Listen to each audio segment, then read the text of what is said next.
Assalamualaikum warahmatullahi wabarakatuh. Malam ini Ruang Tamu Podcast bersama kru ada tamu yang spesial dari KPU Parigi Motong. Jadi malam ini membahas terkait PSU. Jadi ada beberapa program KPU yang perlu disosialisasikan. Jadi sehingga untuk itu kami dari Ruang Tamu Podcast mengundang Ibu Ketua KPU Parigi Motong, Ibu Ariana. Assalamualaikum Ibu. Alhamdulillah masih sempat berkunjung ke Ruang Tamu Podcast. Waalaikumsalam warahmatullahi wabarakatuh. Jadi untuk malam ini ada beberapa pertanyaan yang akan saya tanyakan terkait pilkada ini. Ini kan PSU, Ibu. Jadi ada beberapa, bukan beberapa, malah justru sebagian masyarakat itu tidak tahu. Yang tadinya dari 19 April, nah itu dimajukan ke 16 April. Supaya biar pemirsa di rumah juga tahu soal PSU di Parigi Motong. Jadi ada ini pertanyaan, pemilihan suara ulang ini tentu membutuhkan persiapan logistik. Ya. Jadi pasti kalau KPU itu sudah mempersiapkan dengan matang. Itu harapannya. Jadi bagaimana kira-kira KPU Parigi Motong memastikan semua logistik itu mulai dari surat suara hingga kotak suara itu khusus bagaimana kira-kira untuk penyalurannya. Mengingat pemilihan suara ulang ini kan sudah mulai sudah agak dekat ini. Jadi terima kasih.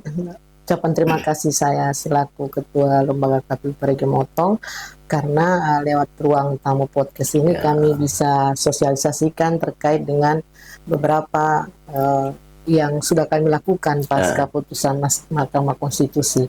Jadi pasca putusan Mahkamah Konstitusi kami sudah melakukan sosialisasi terkait dengan putusan Mahkamah. Yang kedua juga kami sudah melakukan evaluasi badan ad hoc. Jadi badan ad hoc kami itu di tingkat PPK itu ada 115 orang, di tingkat PPS 829 orang, terus untuk KPPS-nya 5.726. Alhamdulillah nanti pada tanggal 1 April kami akan melantik penyelenggara kami itu yang sejumlah dari 115, 849 dan 5.726. Dan terkait dengan hari pemungutan suara ulang itu yang pada awalnya tanggal 19 April 2025 itu kemarin sesuai dengan rancangan dari KPU di surat 494. Tetapi setelah kami sudah lakukan sosialisasi, kami sempat berkoordinasi dengan pendeta dari Advent terkait dengan hari Sabtu. Hari Sabtu itu teman-teman kita dari Advent itu tidak bisa menyalurkan haknya karena itu merupakan hari ibadah mereka. Jadi setelah itu kami menerima surat dari pendeta Jemaat Advent sebanyak 5 gereja, jumlahnya itu mencapai 539 orang.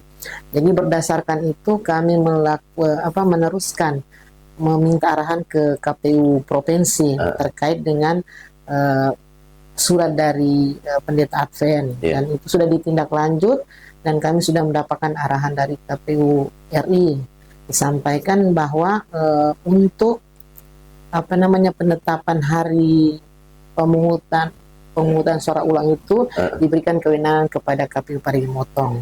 Oh, berarti diserahkan penuh? Ya, diserahkan penuh. Jadi kami memilih tanggal 16 karena kalau 17, 18, 19 itu masih ada ibadahnya agama Kristen. Kalau kita juga maju ke tanggal 21, kita takut karena akhir dari 60 hari itu jatuhnya di tanggal 24. Karena proses dari pungut hitung itu kan nanti ada rekapitulasi di tingkat kecamatan. Jadi karena pertimbangan itu kami memilih tanggal 16, menetapkan tanggal 16 setelah ada saran dan masukan dari partai politik maupun instansi terkait dengan hari pemungutan suara ulang tersebut. Jadi terkait dengan logistik, jadi alhamdulillah sekretariat lewat Pak Sekretaris KPU Parigi Motong, mereka siap pelaksanaan itu pada tanggal 16 April 2025. Jadi yang sekarang ini setelah penetapan calon kemarin, penetapan nomor urut, kami melakukan rapat koordinasi dengan ELO pasangan calon, terus dengan Bawaslu terkait dengan penggunaan surat suara yang sebelumnya kami sudah cetak pasca putusan PT Tun. Dan alhamdulillah teman-teman ELO menyetujui terkait dengan pemakaian kembali ada 5 formulir, 5 jenis logistik yang kami gunakan. Karena surat suara, ada alat bantu tunanetra, terus lagi C pemberitahuan, C plano, dan C salinan. Jadi, kalau untuk pemajuan tanggal untuk pemilihan suara ulang ini kan banyak ada yang bertanya-tanya gitu, soal kenapa dimajukan itu. Makanya kami mengundang Ibu untuk menjelaskan. Jadi beberapa pertimbangan kan sudah dijelaskan tadi, Ibu. Jadi ini lagi untuk pendistribusian logistik ke daerah terpencil itu. Apakah ada strategi yang supaya lebih mempercepat lagi? Jadi setelah sekarang kan tahapannya teman-teman sekretariat itu masih dalam tahap pengecap surat suara dan cap formulir yang 4 itu. Setelah itu tanggal 7 semua logistik sudah berada di gudang KPU, dan mulai itu teman-teman sudah akan melakukan sortir untuk menghitung kebutuhan di tiap TPS-nya. Jadi seperti pilkada kemarin, mungkin untuk daerah-daerah terpencil kami akan lebih cepat mendistribusikan, karena kita ketahui bersama ada beberapa daerah sekarang ini ada bencana kan, seperti di Desa Palasa, Kecamatan Palasa, di Desa Bambasiang itu ada 2 TPS yang TPS terpencil. Jadi itu kami akan prioritaskan TPS terpencil. Ini juga yang menarik, ada pertemuan kemarin itu katanya ada kekurangan KPPS. Apa sudah teratasi itu bagaimana? Jadi untuk kekurangan KPPS itu sebanyak 729. Kami telah melakukan koordinasi ke camat dan kepala desa. Dan sekarang ini masih ada 2 kekurangan. Tapi mungkin lewat pemerintah daerah kami akan melakukan koordinasi kembali kepada pemerintah daerah terkait dengan pemenuhan KPPS-nya. Jadi ada kira-kira dari perekrutan itu ada perekrutan kembali yang sudah tidak mau itu atau bagaimana itu? Jadi kemarin itu kita sesuai dengan arahan dari KPU kita melakukan evaluasi kepada badan ad hoc yang penyelenggara pada pilkada 27 November 2024. Memang ada beberapa penyelenggara kami yang tidak bersedia lagi menjadi penyelenggara baik di tingkat kecamatan, desa, dan KPPS. Kalau di tingkat kecamatan PPK masih ada urutan berikutnya PAW, jadi agak mudah. Memang yang sulit ini di tingkat KPPS-nya. Itu kita kembali ke Desa Bambasiang. Bambasiang itu kan mereka minta agar transportasi ke sana itu dinaikkan dari yang biasanya, karena memang jalannya putus. Jadi itu kami sudah minta rinciannya. Insya Allah besok kami akan rapat dengan Pak Sekretaris terkait dengan permintaan dari calon KPPS, karena jauhnya ke sana jauh dan akses jalan ke sana rusak.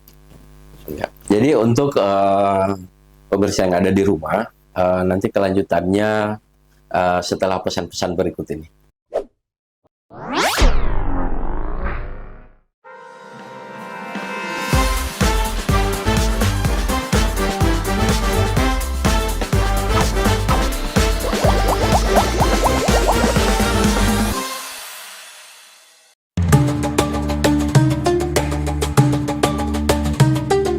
Bismillahirrahmanirrahim.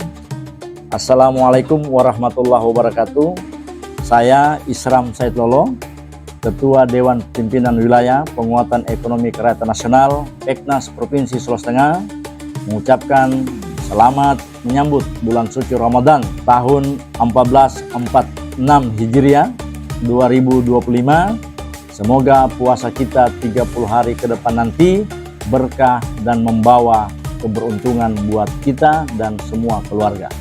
Harapan saya, puasa kita laksanakan benar-benar secara totalitas dengan memuasakan mata kita, dengan memuasakan telinga kita dari informasi-informasi yang negatif, dan dengan memuasakan hati kita dari hal-hal yang negatif. Terima kasih. Wassalamualaikum warahmatullahi wabarakatuh.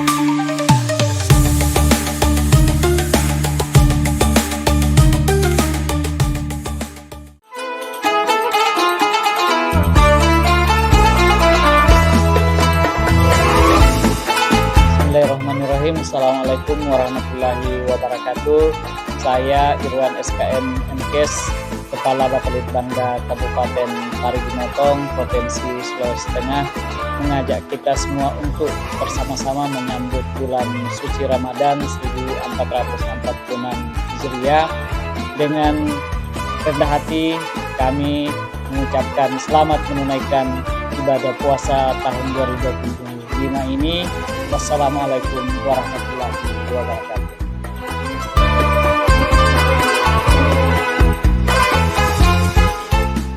Oke, untuk pemirsa yang ada di rumah, seputar informasi Pilkada Parigi Motong, PSU, memang banyak yang jadi pertanyaan. Ada beberapa ini soal mengatasi kekurangan KPPS itu, Ibu Ketua. Itu yang jadi pertanyaan. Dengan waktu yang singkat, apakah ada mekanisme rekrutmen pengganti itu? Itu yang jadi kekhawatiran. Jadi barangkali ada teman-teman di rumah yang belum tahu soal itu. Jadi soal mekanismenya itu supaya mereka biar tahu bahwa rekrutmen itu bisa dilakukan walaupun waktunya sudah mepet. Jadi terima kasih terkait dengan rekrutmen KPPS. Ada salah satu metode itu adalah penunjukan langsung. Jadi kita meminta kepada kepala desa untuk merekomendasikan, misalnya ada perangkat desa yang bisa dijadikan KPPS. Begitu mekanismenya. Oh, berarti tidak lagi KPU lagi merekrut secara kayak kemarin, berarti kita langsung minta bantuan desa, aparat desa berarti. Kita melakukan penunjukan langsung. Kalau untuk memastikan anggota KPPS pengganti itu yang ada diharuskah untuk lewat penunjukan itu? Apakah desa tahu soal dia paham atau tidak dalam melakukan itu? Jadi kan kami akan melakukan BIMTEK. Tetap ada BIMTEK. Kami akan melakukan BIMTEK kepada PPK, PPS, dan KPPS. Jadi memang di KPPS ini adalah ujung tombak dari penyelenggaraan setiap pemilu atau pemilihan. Karena di KPPS itu ada namanya Sirekap yang itu di tingkat KPPS. Tapi kita melihat pengalaman kemarin ini dari pemilu sampai dengan pilkada, kesalahan-kesalahan di tingkat KPPS itu sangat kecil. Terbukti kita pemilu tidak ada sengketa, dan pilkada ini kemarin kita disengketakan di MK itu bukan terkait dengan hasil. Jadi saya optimis bahwa penyelenggara saya di tingkat KPPS bisa melaksanakan tugas mereka. Ini yang menarik juga nih, Bu. Sebenarnya keterlibatan ASN itu sebenarnya kan jadi ranahnya Bawaslu, termasuk kepala desa. Tapi ada tidak KPU Parigi Motong mengedukasi soal keterlibatan itu? Jadi kami sebatas hanya mensosialisasikan. Jadi untuk pengawasan itu kan adanya di Bawaslu. Iya, di Bawaslu. Jadi memang kami meminta kepada pasangan-pasangan calon untuk memberikan semacam sosialisasi atau kepada pendukung-pendukung mereka, apalagi macam ASN atau kepala desa. Karena kemarin juga di MK itu ada yang karena keterlibatan PNS akhirnya kejadian lagi ada PSU. Jadi itu harus kita hindari. Itulah, apalagi penyampaiannya Pak Sekda, termasuk KPU sebagai penyelenggara inti, dia berharap kan tidak ada lagi PSUU karena menyangkut keuangan daerah. Bagaimana kalau untuk mengatasi itu, kira-kira bagaimana KPU menyikapi persoalan itu? Jadi sebagai informasi pemirsa terkait dengan anggaran, saya bahas anggaran boleh juga. untuk anggaran kemarin pada Pilkada 27 November itu kami diberikan hibah 60 miliar. Dari 60 miliar itu masih tersisa 7,2 miliar. Kebutuhan kami untuk PSU ini sekitar 19 miliar. Jadi alhamdulillah kami mendapat atensi dana hibah dari pemerintah daerah Provinsi Sulawesi Tengah melalui pemerintah Kabupaten Parigi Motong sebanyak 9,5 miliar. Jadi terkait dengan harapan Pak Sekda kemarin supaya tidak lagi PSU, jadi kami memaksimalkan tugas-tugas yang ada di jajaran kami, misalnya PPK pasca dilantik nanti tanggal 1 sudah harus melakukan sosialisasi terkait dengan hari pemungutan suara hari apa dan tanggal berapa, dan juga yang paling penting ini terkait dengan pemilih yang bisa mendapatkan pilihnya di TPS yang kemarin agak ribut-ribut itu kan, karena surat yang masuk itu memang H-1 itu pun sudah jam berapa, terkait dengan pemilih yang datang ke TPS itu bisa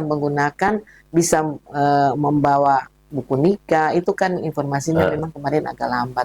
Jadi karena waktunya ini agak panjang, kami sangat mengharapkan penyelenggara kami di bawah dapat bersosialisasi, dan kami juga meminta kepada pemerintah desa, pemerintah kecamatan agar bisa membantu kami mensosialisasikan hal-hal ini. Kalau di sebelum-sebelumnya itu memang sudah pernah disosialisasikan soal-soal seperti itu? Iya. Kalau untuk pengguna KTP itu kan dari pemilu pilkada memang harus wajib kan. Kemarin itu di C pemberitahuan itu memang sudah tertulis di situ wajib membawa KTP. Setelah sehari lagi voting ini muncul surat, kami menerima surat bahwa bisa menggunakan SIM, bisa menggunakan kartu pelajar sepanjang ada nama, tanggal lahir, dan alamat. Kalau untuk sosialisasi soal itu memang sudah dilakukan oleh KPU sendiri, tapi ada beberapa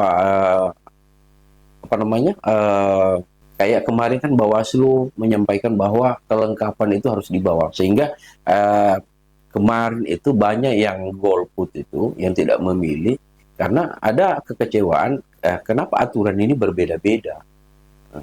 Jadi kami ini sebagai KPU Kabupaten dan jajarannya hanya melaksanakan perintah dari atau melaksanakan aturan-aturan yang dikeluarkan oleh KPU RI. Jadi kemarin itu juga ada sengketa di MK terkait dengan ada KPPS yang memberikan hak pilih kepada pemilih yang hanya menunjukkan C pemberitahuan. Itu di Kabupaten Bungo itu ada 20 TPS yang yang PSU, hanya karena ada KPPS yang memberikan hak pilih kepada pemilih yang hanya menunjukkan C pemberitahuan. Jadi hal-hal ini yang harus kami sosialisasikan. Jangan sampai hal-hal yang begini yang bisa menimbulkan PSU, walaupun itu cuma PSU versi dari Bawaslu. Kami hindari sekali. Oke, nanti untuk closing statement nanti Ibu Ketua menyampaikan ada beberapa hal barangkali soal penjelasan-penjelasan supaya masyarakat itu akan lebih paham lagi. Oke, setelah pesan-pesan berikut ini.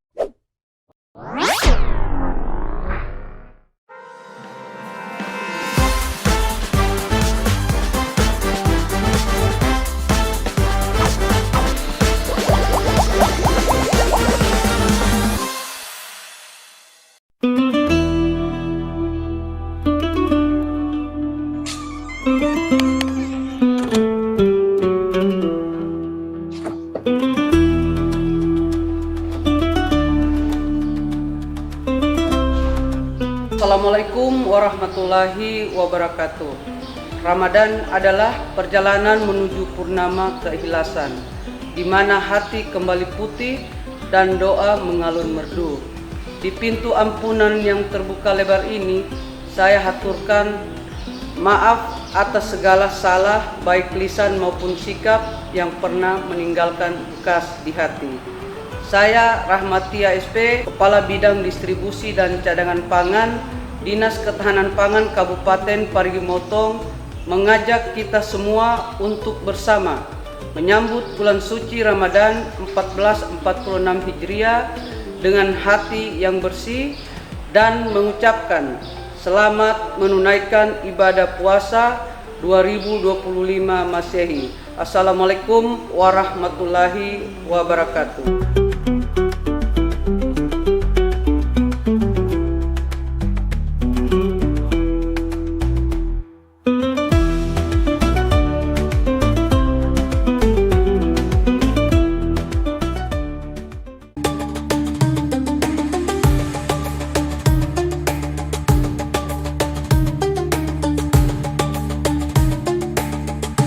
Assalamualaikum warahmatullahi wabarakatuh. Marhaban ya Ramadan. Bulan mulia telah datang membawa lentera cahaya yang menyapu gelapnya dosa. Sebelum fajar pertama Ramadan menyapa, izinkan saya mengulurkan tangan seraya memohon maaf atas segala luka yang mungkin pernah tergores oleh ucap dan sikap. Saya Muhammad Zubair selaku Kepala Bidang Sumber Daya Air Dinas Pekerjaan Umum Penataan Ruang dan Pertanahan Kabupaten Parigi Motong mengajak kita semua untuk bersama-sama menyambut bulan suci Ramadan 1446 Hijriah dengan hati yang bersih dan mengucapkan selamat menunaikan ibadah puasa tahun 2025 Masehi. Wassalamualaikum warahmatullahi wabarakatuh.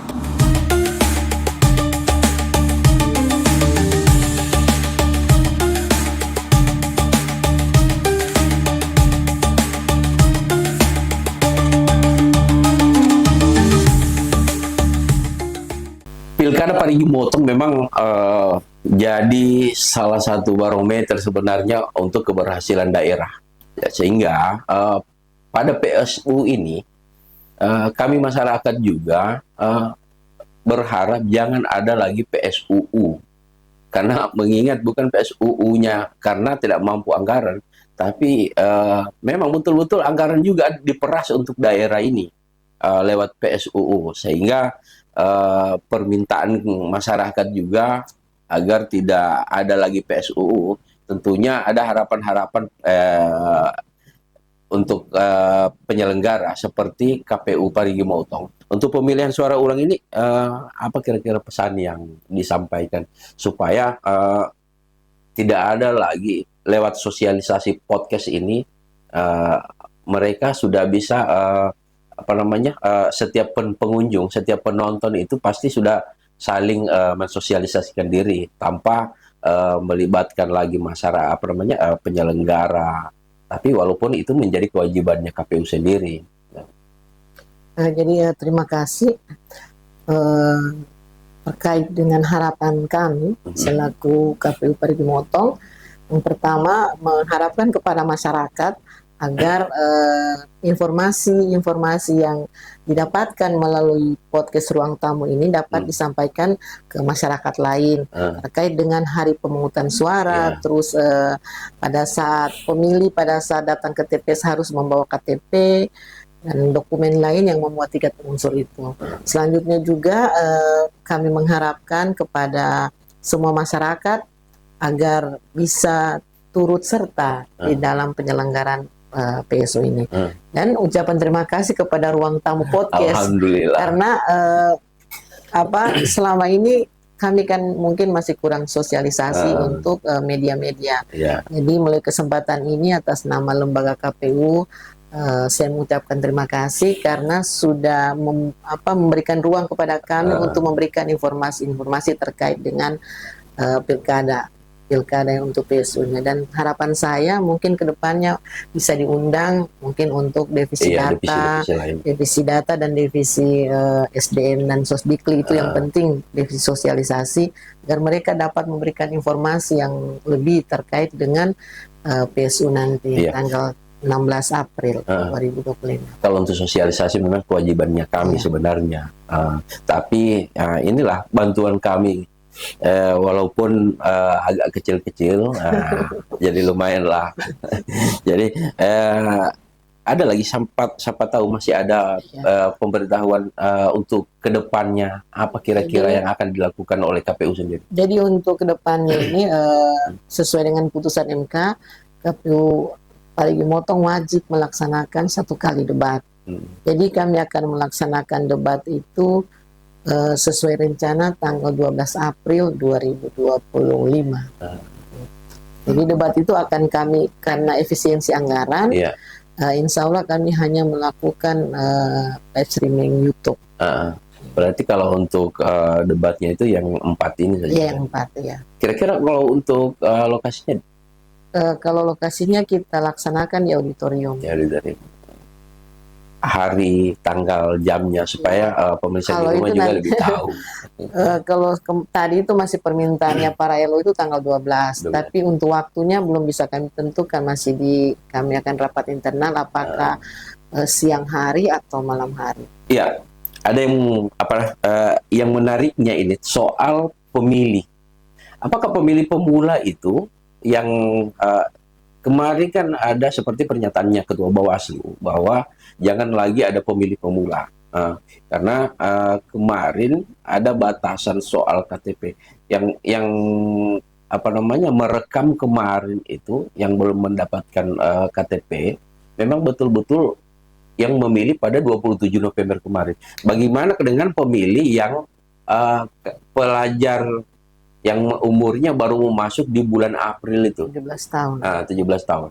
Jadi terima kasih, sesuai dengan putusan MK nomor 75 itu, bahwa pemilih yang bisa mendapatkan hak pilihnya itu yang pemilih yang terdaftar dalam DPT, terus pemilih pindah memilih yang terdaftar pada tanggal 27 November, Iya. dan pemilih pengguna KTP yang terdaftar pada tanggal 27 November. Jadi maksudnya di sini bahwa pemilih DPT itu pemilih memang yang terdaftar dalam DPT pada saat pilkada.